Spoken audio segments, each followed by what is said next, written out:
In today's video, we are going to rank Chelsea's summer transfers from the window just gone. We're going to go through, talk about the fee, the value, what I think about each player, and then give them a rating out of 10 before at the end I'll give an overall rating for the entire summer transfer window for Chelsea. Please do smash the like button and let me know your rankings down below. And just a little plug for the last video, as it's international break, please do go and check out the Chelsea versus Crystal Palace tactical analysis where we spoke about why we built up in a different build-up structure to usual and why each player was in the position they was in. Starting with Philip Jorgensen, the 22-year-old goalkeeper, I'm going to give him a 6 out of 10. The main reason for this is the value at 20.7 million isn't too bad for what Maresca wants from a goalkeeper.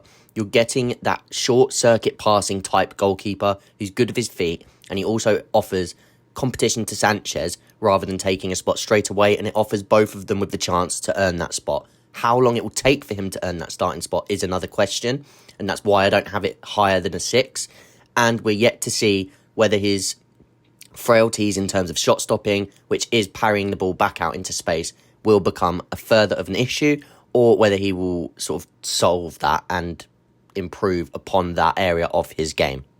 Next up is 19-year-old Mike Penders in goal. This one was a bit of a surprise one. It was 17 million, and that's why I'm going to give this one quite a low rating, because for the price, I didn't know much about him. He's one of the only youngsters we signed this summer that I didn't have prior knowledge on before.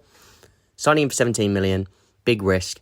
From what I have seen of him, I do think he's a decent player, and he looks like he could have a ridiculously high potential. But I am going to give this one a 4, just because it came out of nowhere for quite a high fee. But on the other end of the spectrum, we have another 19-year-old who is also around 17 million, and that is Aaron Anselmino, and I'm going to give this one an 8 out of 10, I think. It could even go up further because I rate this guy so highly. I see him as like a Thiago Silva times Romero hybrid. He's got the aggression in the duel of Romero, maybe not quite as aggressive, but it's more timely, and he's got that same sort of robust nature to win the ball. But on the ball, he's as calm as Thiago Silva. His access to all angles on the ball, his pauser and all of that on the ball in the back line is very Thiago Silva-esque, and I think this is going to be one of the best signings of this window. Another signing that I did know quite a lot about before he joined is Renato Vega, the 20-year-old, signed for around £12 million. Very, very good, very versatile left-back, left-centre-back hybrid who can play in midfield, can invert from left-back into midfield, can invert from left-back as the left centre-back to become a back three. He's so versatile, so good on the ball, 6'3" frame, physical, athletic, has all of that to be the best version of a modern day defender, and a versatile one at that. Offers you so much tactical fluidity, and again, I think this is a great deal for the value. Another 19-year-old signing, Caleb Wiley. He's gone to Strasbourg on loan. This one cost about 8.5 million, and he does play at left back. The reason I'm ranking him quite a bit lower than a few of the others is, again, I didn't have as much prior knowledge on him. I did know about Wiley, and I had watched him play before he joined, but I wasn't as high on him as some of the other left-back targets we could have gone for, including Renato Vega, which is why I've given Wiley a 4 out of 10. But I do think 8.5 million, the value is relatively risk-free. Speaking of value, that brings us on to Tosin Adarabioyo. You can't really give this one much negative. It's on a free. He's an experienced Premier League defender who offers depth in that defensive line and, as I say, experience in the league, which is something that our backline lacks, especially after the loss of Thiago Silva.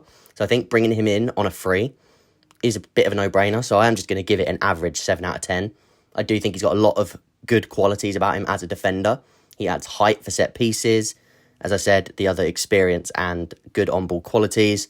Not our best defender, but very good squad piece. Now, this is a tough one. Kiernan Dewsbury-Hall, 30 million, the 25-year-old coming from Leicester who worked with Enzo Maresca last season to join Chelsea and work with him again this season. I'm giving this one a 5 out of 10, which may seem harsh, and he could end up doing better than that. It's not that I don't rate him as a player. It is almost the fact that I don't think it was needed, and the quality, I don't think he's got the exact quality to break through ahead of other players we have in those positions. I do think he's a functional signing. I do think he raises the floor of the team for the short term, but I do just think down the line, sooner rather than later, that signing will be exposed as not exactly being needed. But as I say, I do see some values that he does give the team. Moving on to Jadon Sancho, who has come in on deadline day on an initial loan with an obligation to buy from somewhere between 20 to 25 million, according to Fabrizio Romano, based on certain clauses, which we don't know. For this one, it's another sort of deal where, yes, we may not have absolutely needed him, but you're talking about a player with extremely high quality here. He's 24 years old, and he could genuinely revive his career. This is a big move for him, and at such a good price for a player that in the past was worth so much money with his move from Dortmund to Man United and is so hyped up.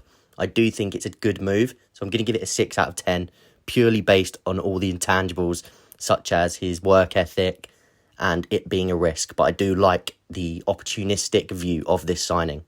Exact same tone with João Felix, around 42 million for the 24-year-old. Again, same as Sancho, same tone. I think he's an extremely talented player. He's playing for his career at this point. He's been at the club before, and I do love the romanticism of him coming back to Chelsea, a club that he clearly loves. He took a wage cut to come back, and I just really like the idea of him being here. As a fan, as an analyst, and from an analytical perspective, did Chelsea need to make this signing? No, but it is quality depth in the attacking areas, and I do think he's going to do well. Whether it's on a consistent basis, we're yet to see. But again, an opportunistic signing for a player who is worth far more than the fee you've gotten for now, so I'm going to give it a 6 out of 10. Pedro Neto, the big signing of the summer, you could say. 51.4 million, I believe it was, initial fee with around 2.6 of add-ons. The player and the fit for a Maresca system is brilliant. As an outside winger who can play on both sides, be direct, fast, and as a 1v1 outlet, to put crosses into the box and to cut inside and get shots off on goal and to be a threat, great signing. The only issue with him and what maybe knocks him down a little bit is that injury-prone nature. So we're going to have to see how many games he can play in a Chelsea shirt this season to fully assess the transfer. But I'm going to give it a 7 out of 10.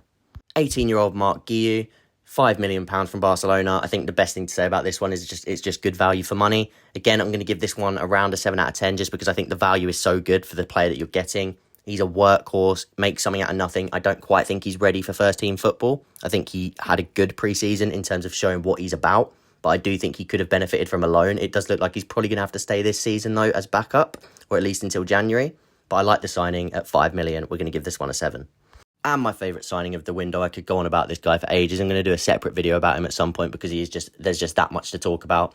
Esteval Willian, for me, this is at least a 9 out of 10 signing, and that's me just trying to not give it a 10 out of 10 and overhype it until we've seen him in a Chelsea shirt. But what a footballer. 29 million initial fee. The 17-year-old he's a special, special talent. People saying that he's one of the best talents to come out of Brazil since Neymar. And you can see it, he oozes class, ability off the right wing, cutting inside, scoring goals, making things happen. Defenders having to double team and triple team him already at such a young age. So he is one that is just going to revolutionise the team, I think, as soon as he joins. I think he'll be a staple in this team. So keep an eye out for Esteval Willian. We're giving that a 9 out of 10, and that is me knocking it down just to almost protect expectations. So I hope you guys have enjoyed this video. I do want you down below to let me know each and every single one of your player transfer rankings from this summer. Overall, I'm going to give this window a 6 out of 10, purely because I think the likes of Esteval and Anselmino rise that up quite a bit. I think the potential of at least making good profit on the likes of Sancho and Felix, and at the very best getting top players if they revive to their absolute best. Neto, I think, is a great signing as well. I think there's value in a lot of the other signings too. So overall, we're going to give it a 6 out of 10. The outgoings needed to be a lot better, though, to have that rank a lot higher. Let me know if you want me to do an outgoings video as well to sort of talk about my disappointment with that, because I think there was a lot of disappointments in the outgoing area and that department of the transfer window. But as I said, let me know your rankings down below. Please do drop a like and subscribe if you haven't already, and I'll see you guys next time.